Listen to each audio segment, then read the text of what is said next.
Pessoal, bom dia, boa tarde, boa noite. Eu sou o Léo e vamos aí continuar esses estudos nossos aqui de mecânica clássica. A gente está aí na parte 5 dessa unidade 3, onde a gente está falando de oscilações. Vamos aí continuar esse estudo nosso agora de oscilações amortecidas, tá certo?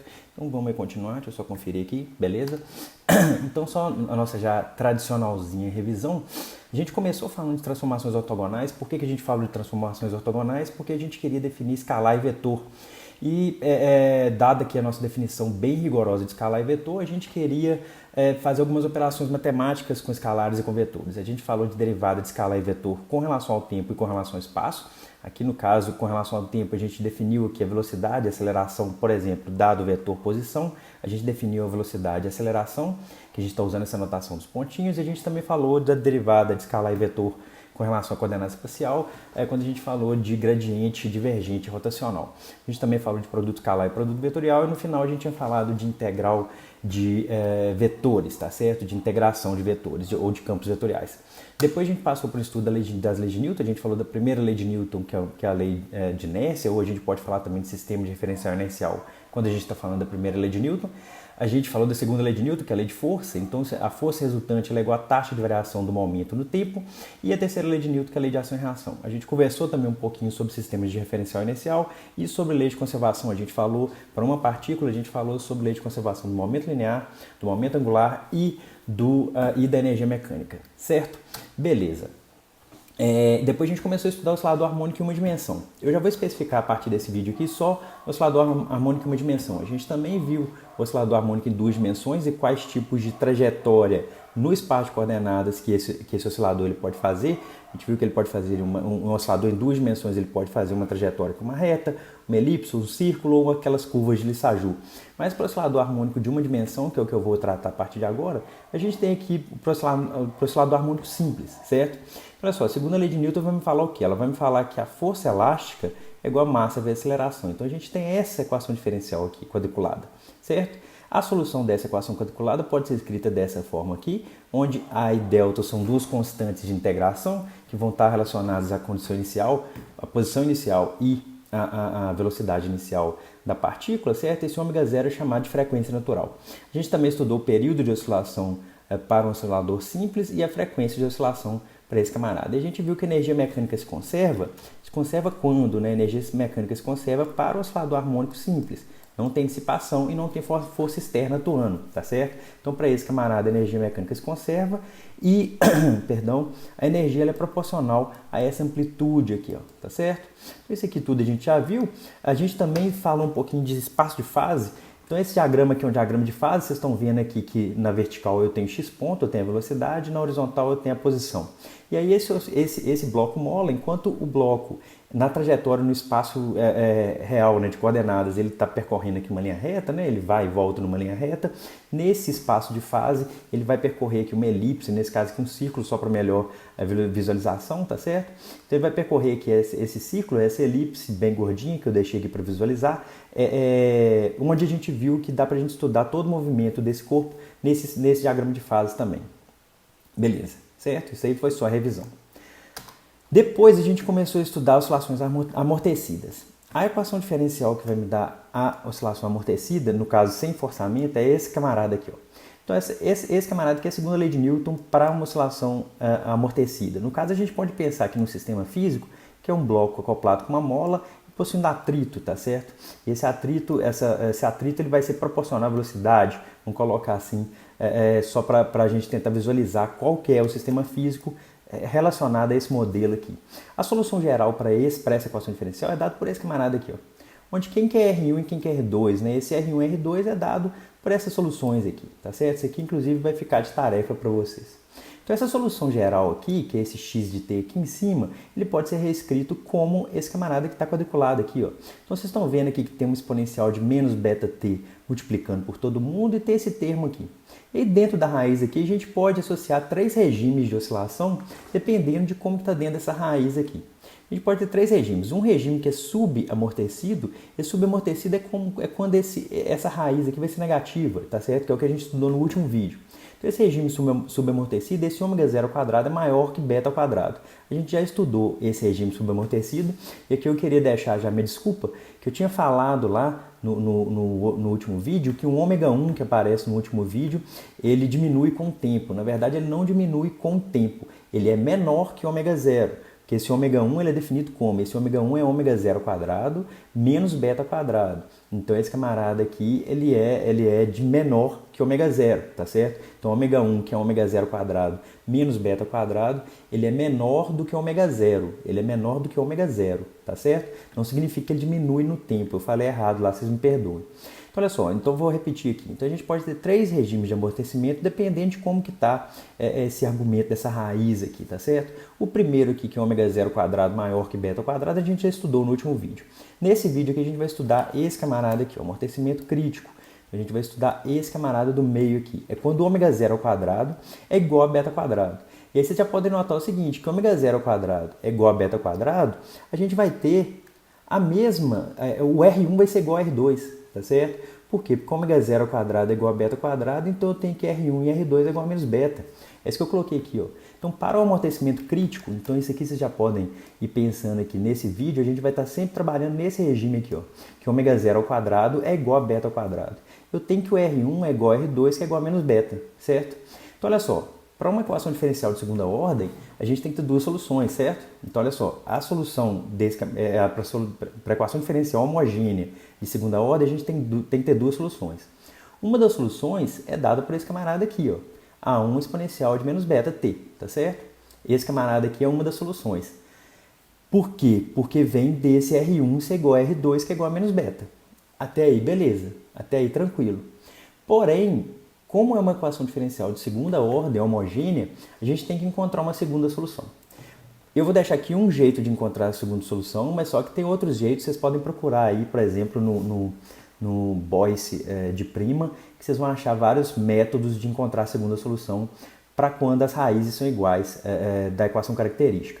Então, olha só, para encontrar a segunda solução, podemos usar vários métodos. O método que eu vou utilizar é o seguinte, vamos chutar essa solução aqui, ó. Certo? Vamos chutar essa solução e vamos ver se está certo. Ah, Léo, esse é um método ruim? Dá uma olhada lá no de prima que vocês vão olhar outros métodos. Então eu estou chutando que o x ele varia dessa forma. É t exponencial de menos beta t. Então quem que é o x ponto? Né? O x ponto é só derivar esse camarada. A derivada desse jeito vai me dar justamente esse camarada aqui, ó. Certo? Esse camarada aqui é a derivada, então x ponto é a derivada de x no tempo. Desse x aqui que eu estou chutando aqui. Beleza? E aí eu tenho que encontrar o x dois pontos. Então o x dois pontos é a derivada da velocidade, tá certo? Então o x dois pontos está escrito aqui. Vocês estão notando o seguinte, vocês estão notando que a equação que eu quero estudar, o que eu quero testar é se esse chute meu, esse chute aqui de x é igual a t exponencial de menos beta t, é a solução dessa equação diferencial aqui. Então o que eu vou fazer agora? Eu já tenho x dois pontos, já tenho x ponto, eu vou plugar esses camaradas nessa equação aqui, ó. Então eu tenho x dois pontos? Tenho. Eu tenho x ponto? Tenho. Eu tenho x? Tenho, certo? Para esse chute. Vamos ver se eu somar esses camaradas aqui, multiplicando, claro, por 2 beta e por ômega zero ao quadrado, se isso vai dar zero, certo? Essa aqui é a tática nossa aqui. Então, olha só, se vocês compararem aqui, ó, esse primeiro termo aqui, ó, cadê? X dois pontos, menos beta, aqui, ó, porque aqui eu tenho menos beta exponencial de menos beta t, menos beta exponencial de menos beta t. Então, aqui eu tenho o x dois pontos, que está escrito aqui, ó. Deixa eu apagar. Não, vou deixar assim, que assim eu acho que não está desorganizado, não. Olha só, eu tenho aqui, ó, menos beta exponencial de menos beta t, mais beta ao quadrado t exponencial de menos beta t. É justamente esses dois pontos. Vamos tentar marcar aqui o x ponto, né? O x ponto, ele é justamente quem, né? Ele é exponencial de menos beta t, só que ele está multiplicado por 2 beta. Então vai ser esse camarada aqui com esse camarada aqui, ó. Isso aqui é justamente o x ponto. E esse camarada aqui, ó, é justamente o x, porque o x está multiplicado por ômega zero ao quadrado. Só que ômega zero ao quadrado é justamente quem? Ômega zero ao quadrado é justamente beta ao quadrado, tá certo? Então eu tenho aqui, ó, x dois pontos, mais 2 beta x ponto, mais ômega zero 2 x, certo?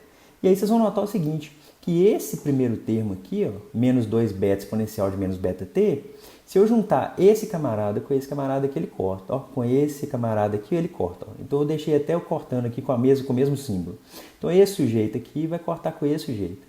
E esse camarada aqui, ó, beta ao quadrado, se a gente somar com esse beta ao quadrado, ele vai diminuir desse beta ao quadrado. Então, isso aqui está dando zero.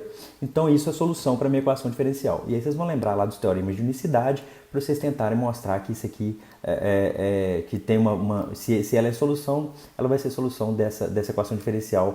Então, esse chute que demos é a solução da DO para o amortecimento crítico, beleza? Então, olha só, a gente já tem uma solução, que é esse camarada aqui. E agora a gente acabou de mostrar que esse camarada aqui também é solução para essa DO, certo? Qual que é a solução geral? A solução geral é justamente a combinação linear desses caras. Então a solução geral para o amortecimento crítico é dada por esse camarada aqui, ó. É um A1 exponencial de menos beta t, que é aquela primeira solução, mais um A2 t exponencial de menos beta t, que vai me dar esse camarada aqui. E aí vocês estão notando aqui que não há oscilação para esse tipo de equação aqui, tá certo? Não tem oscilação. Simplesmente vai decrescer aqui no tempo, tá certo? Vai ter um decrescimento exponencial aqui do tempo, da amplitude. A amplitude vai decrescer exponencialmente aqui no tempo. Não tem oscilação. Se vocês lembrarem lá do oscilador subamortecido, a gente tinha definido lá uma frequência, entre aspas, porque ele ia decaindo, mas ele ia oscilando. Nesse caso aqui, a gente não vai ter oscilação, a gente vai ter simplesmente um decaimento da amplitude, tá certo? Então, a seguir eu vou mostrar alguns gráficos de x de t e do diagrama de fase para esse tipo de amortecimento, que seria o amortecimento crítico, tá certo? Mas seria interessante vocês darem uma refletida sobre isso, sobre a diferença do oscilador subamortecido para o oscilador amortecido. Então vamos lá. Esse aqui é o gráfico de x de t, aqui é porque o matemático não cuspiu para mim o eixo, então esse aqui é x de t em função de t, tá certo? Para o amortecimento crítico. Então olha só, essa aqui é a equação diferencial, essa aqui é a minha solução. Eu estou colocando sempre a condição inicial como sendo o x inicial como sendo 3 e a velocidade inicial como sendo 0. Então a posição inicial é 3 e a velocidade inicial é 0. Vocês estão vendo que não tem oscilação, não tem uma oscilação no tempo, tá certo? O camarada sai aqui de 3 e ele cai aqui para a posição de equilíbrio dele exponencialmente, certo? Exponencialmente não é só exponencialmente, porque tem esse termo no tempo aqui, só que existe um decaimento aqui da amplitude no tempo, beleza? E aí aqui eu estou mostrando a comparação do amortecimento crítico, que é o vermelho, tá certo? Isso para as mesmas condições iniciais, para uma oscilação subamortecida. Então esse azul aqui, ó, é aquele que a gente estudou no outro vídeo. É um camarada subamortecido, tá certo? Então, olha só, o vermelho é uma oscilação com amortecimento crítico, o azul é uma oscilação subamortecida e o pretinho aqui é sem amortecimento nenhum, tá certo? É o oscilador harmônico simples. Então, vocês estão vendo o quê? Olha só, no azul existe uma certa oscilação, o camarada oscila antes de parar, tá certo? Então, ele sai aqui do máximo, ele oscila um tanto antes de parar, tá certo? Isso aqui é o subamortecido, é o azulzinho. O pretinho, o tracejado preto, é oscilação sem amortecimento. Então, uma oscilação sem amortecimento, ele vai ficar fazendo assim para sempre, tá certo? É o bloquinho mola lá, sem atrito, e vai ficar fazendo assim para sempre. E o crítico, o que vai acontecer? Esse camarada sai aqui do 3 e ele vai simplesmente parar. Ele vai simplesmente sair do 3, vai deslocando, a velocidade dele vai diminuindo até ele parar, tá certo? A ideia é essa, até ele parar no ponto de equilíbrio desse camarada. Beleza? Então, olha só, é interessante vocês tentarem dar uma notada e uma observada nessa diferença. Na diferença aqui, ó, do azulzinho, que ele dá uma oscilação antes de parar. O vermelho, ele simplesmente decai até o ponto de equilíbrio. E nota só o seguinte, que esse vermelho aqui, que é o amortecimento crítico, ele decai muito rápido, né? O azulzinho aqui, ele está oscilando, ele vai demorar muito mais tempo para chegar ao equilíbrio. O amortecimento crítico, ele simplesmente cai ali e vai ficar no equilíbrio dele, ali, no ponto de equilíbrio para esse oscilador, certo? E aí fica a comparação aqui com o oscilador harmônico sem amortecimento. E aqui o espaço de fase para esse mesmo problema, né? Então, para esse mesmo problema, eu tenho aqui a condição inicial, aqui ele sai do 3 e a velocidade inicial é 0, tá certo? Vocês estão vendo aqui que é x ponto e x, ele sai aqui do 3 com velocidade inicial igual a 0, a velocidade dá uma aumentada e depois ela já vai caindo para o ponto de equilíbrio aqui, tá certo? Ela dá uma aumentada por quê? Porque ele saiu do 3, então ela tem que aumentar aqui e depois ele já vai caindo, tá certo? Ele sai. Na hora que ele sai, que ele está com a força elástica, mas depois ele já vai caindo, que o amortecimento vai fazer esse camarada parar, tá certo? Então esse aqui é o diagrama de fase para esse tipo de oscilação. Vocês estão vendo que não tem oscilação nenhuma, ele não vai ficar fazendo aquelas espirais, ele simplesmente vai sair desse ponto aqui e vai chegar ao ponto de equilíbrio dele, beleza? Então isso é o que eu queria mostrar para vocês sobre amortecimento crítico. Tentem dar essa comparada tentem fazer essa comparação entre o oscilador subamortecido e com amortecimento crítico. Um ele vai oscilando até chegar no ponto de equilíbrio e o outro ele simplesmente decai até o ponto de equilíbrio, tá certo? Então fica assim, espero que tenha aí dado para entender. Um grande abraço, falou, tchau!